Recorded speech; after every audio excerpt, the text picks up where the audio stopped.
If there would be one song which could define everything Motorhead was ever about, it would definitely not be the one everyone knows this band for.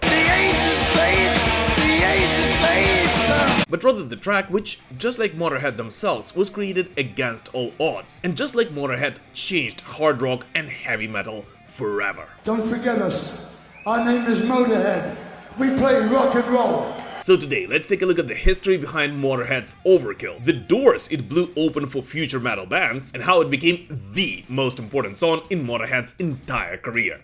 And not only theirs. Here you go. Guys, super quick, as always, please do not hesitate to comment on anything you hear or see in this video, and especially if you disagree with me, because the whole point of our Metal Pilgrim channel is, of course, to start a conversation. But alright, let's do it. In late 1978, Motorhead's story was still a story of struggle, much more than that of a success, as despite having a very die-hard following in the English underground scene and finally landing a deal with Bronze Records, Motorhead still weren't anywhere near a true financial success. And even their label remembers that back then they had little to no faith in them. Yet all of that changed after an unexpected success of the Louie Louie single and an invitation to perform it at Top of the Pops.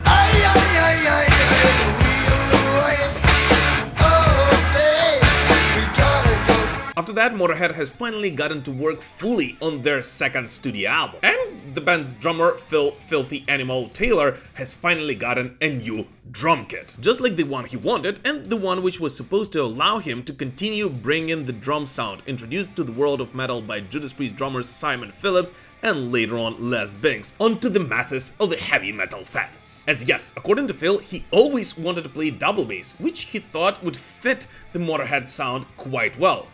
Yet there was one slight problem with it. He had no idea how to do it, and he definitely didn't want to be the guy who'd have a drum set with 2 bass drums on stage, which he'd never use. And that's why, after Phil has gotten his new drum set, he started pounding it night and day, until he accidentally came up with the opening drum beat for the song which would change Motorhead's members' lives forever. I used to get to rehearsals a couple of hours before the other guys and just practice, you know, just sit there going basically like running or something like that. And that's how that's how the song Overkill came. I was actually doing that, playing that riff, you know, just trying to get my coordination right, when Eddie and Lemmy like walked in, and I was just about to stop, and they went, no, don't stop, keep going, and put the, you know, and Lemmy came with, and that was how Overkill got written. Or I guess maybe it would be right to say changed the lives of millions forever.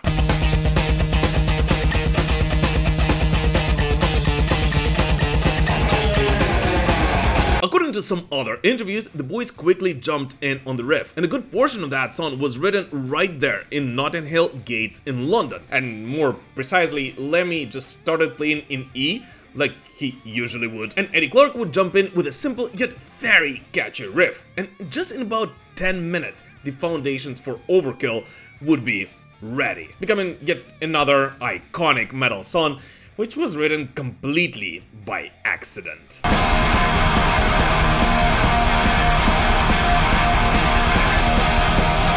By the way guys, super quick, just want to point out that only around 30% of the people who watch my videos are actually subscribed to the Metal Pilgrim channel. So if you're not one of those, and especially if this is not the first video you're watching here, I would really appreciate it if you would consider subscribing right now. Let's continue building this amazing heavy metal community together.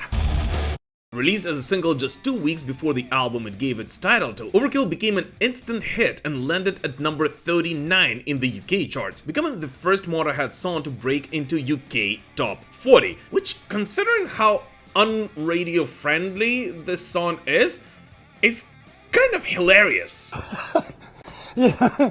And what is even more hilarious is that it has actually gotten Motorhead a spot on Top of the Pops once again. Yet unlike during the first time with Louie Louie, this time around you've got 3 absolute maniacs playing this full-speed sledgehammer track in front of a studio audience who were probably expecting ABBA. It was loud, raw, and completely out of place on primetime TV.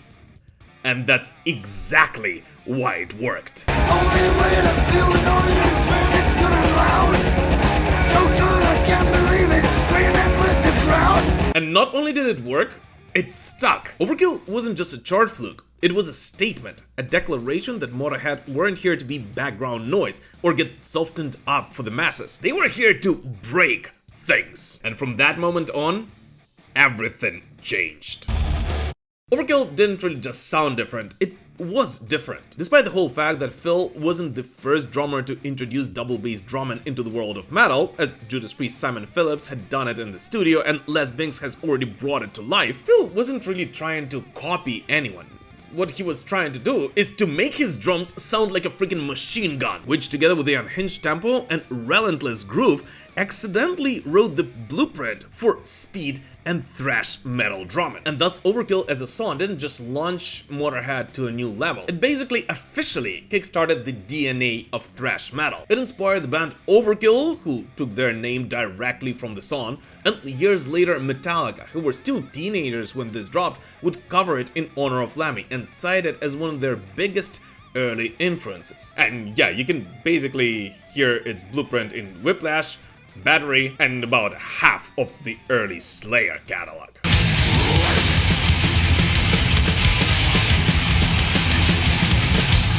And in addition to everything, the song wouldn't just end. I mean, literally. If there will be one song in which the now iconic and, let's be honest here, cliché false endings work the best, it definitely would be Overkill, which was, in addition to everything, a pain for all the late 70s and early 80s DJs in the United Kingdom.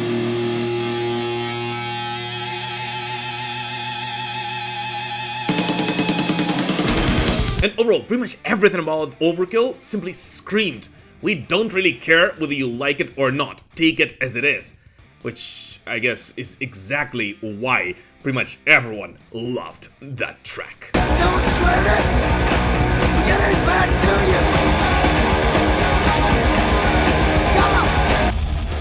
Overkill isn't just one of the most important songs in Motorhead's catalog. It might be one of the most important songs in the world of metal overall. It changed everything. It made no compromises. It was fast, dirty, dangerous, and real. And most importantly, it represented everything Motorhead as a band stood for during their entire career.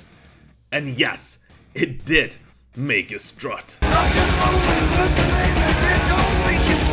That lyric alone, in my opinion, perfectly captures everything Lemmy was always about. Living his life loudly and proudly, and true to himself and to rock and roll until the very end. And that's exactly what, at least to me, makes Overkill the most defining track in Motorhead's career. And I guess it's very symbolic that in addition to everything, on December 11th in 2015 in Berlin, it became the last ever song Motorhead ever performed as a band. As no matter what anyone says, this is the perfect song to wrap up the legendary band's career. Thinking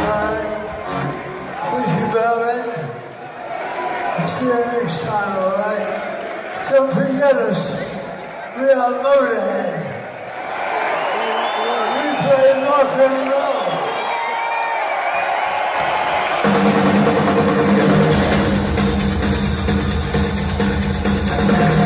But anyways, what do you guys personally think about Overkill, and where does it stand in your personal ranking of Motorhead songs? Please let us know in the comments, as well as whether you would like me to release a special episode on Overkill as an album overall, because there's quite a lot there that we can discuss. But for now, thank you so much for watching this video, guys, and we will prevail. Slava Ukraini!